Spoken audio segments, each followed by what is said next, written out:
তো আগের দিন যে ফুল গাছগুলো নিয়ে এসেছি সেগুলো রিপোর্টিং করার জন্য বসেছি। এগুলো আমার বেসিক জিনিসপত্র আছে। আর আমি এখন বসেছি, আমার এই সাইডে অনেক গাছ আছে। এই গাছগুলো সব গোড়াগুলো পরিষ্কার করতে হবে। এই অ্যাডেনিয়ামের গোড়াগুলো সব ঘাস হয়ে গেছে, এগুলো সব পরিষ্কার করবো। ওদিকেও আছে। আর ছাদের উপরে যে গাছগুলো রাখা আছে ওগুলো এক করে নিয়ে আসবো, নিয়ে এসে ওগুলোকে আবার রিপোর্ট করবো। তবে আমার সবসময় অ্যাডেনিয়াম খুব পছন্দের একটা গাছ, মানে সত্যি ভীষণ ভালো লাগে। এছাড়া বোগেনভিলিয়া খুব পছন্দের গাছ, কিন্তু বোগেনভিলিয়ার দাম অনেক বেশি। তো কয়েকদিন পরে আমি বোগেনভিলিয়ার কিছু গাছের চারা নেব। আর অ্যাডেনিয়াম এখন আপাতত এই একটা বড় এনেছি, আরও একটা বড় দেখে এসেছি, সেগুলো নিয়ে আসবো।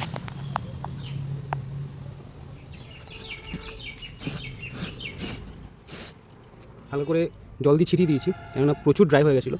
এবার একটু হালকা রৌদ্রে রেখে দেবো আর ওটাকে একটু পরিষ্কার করবো। এটা আরেকটা অ্যাডেনিয়াম, এটা ফুল অন্য কালারের হয়, কিন্তু এটা একটা সমস্যা হয়েছে। এই জায়গাটা একটা ফাঙ্গাস মতন দেখাচ্ছে, বুঝতে পারছি না কী করবো। তবে একটু টানা রৌদ্রে রাখবো, কেননা মানে নরম নয়, কিন্তু বোঝা যাচ্ছে এই জায়গাটা একটা ফাঙ্গাস মতন হয়ে গেছে।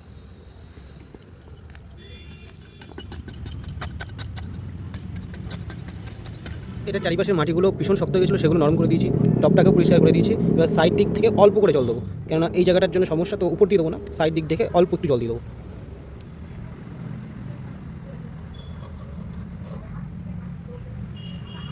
এই গাছ দুটো আমার সবথেকে পুরোনো গাছ, তবে গোড়া অনেকটা শক্ত হয়ে গেছে, একটু বেশি করে জল দেবো। এখন আর রিপোর্টিং দুটো করা তো সম্ভব না। আর এখান থেকে এই 5টা আমার আরও কয়েকদিন আগে আনা ছিল, আর এটা তো আমি কালকে এনেছি। তো অল্প অল্প করে একটু একটু জল দেবো, তবে কয়েকটা গোড়া নরম আছে, এটা জল দেবো না। কিন্তু এগুলো খুব ড্রাই হয়ে গেছে, ফুল এসে গেছে। তো রিপোর্টিং তখন আর করবো না, একটু জল দেবো, সেই জন্য বেশি করে জল দিলাম এটা, এই দুটো।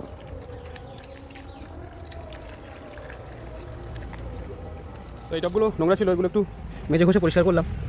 আর ছাদের উপরে যে গাছগুলো আছে সেগুলো খাওয়া দাওয়া করে তারপরে বিকেলের দিকে আবার করবো। সেগুলো পুরো মাটি লেগে নোংরা হয়েছিল। তো এই হচ্ছে আমাদের গাছ, আর এইগুলোকে এখন রিপোর্ট করবো, দেখি কতটা করতে পারি। অনেক গাছ, সব সম্ভব হয় বলে মনে হচ্ছে না। তবে সঞ্জিতা বলছিল উপরে বেশিরভাগ গাছ রাখতে, নিচে রাখলে সমস্যা, গরু ফুল বয়সে নষ্ট করে দেয়। একটু বড় করে নিয়ে তারপরে নিচে নিয়ে যাওয়ার জন্য দেখছি, ম্যাক্সিমাম উপরে রাখবো, কয়েকটা হয়তো নিচে নিয়ে যাবো। তো ওই বেলাতে যে টবগুলো মোটামুটি পরিষ্কার করে রেখেছিলাম সেইগুলো সব নিয়ে এসেছি, আর কিছু মাটিও নিয়ে এসেছি, কারণ মাটি লাগবে। আর এই দিকের এই গাছ আছে, প্রতিটা টবে মোটামুটি এই ছিদ্রের নিচে জল যাতে পাস হয়ে যায় সেই জন্য এটা দেওয়া আছে। আর এই মাটি এনেছি, এইবার আস্তে আস্তে এগুলো রিপোর্টিং করি।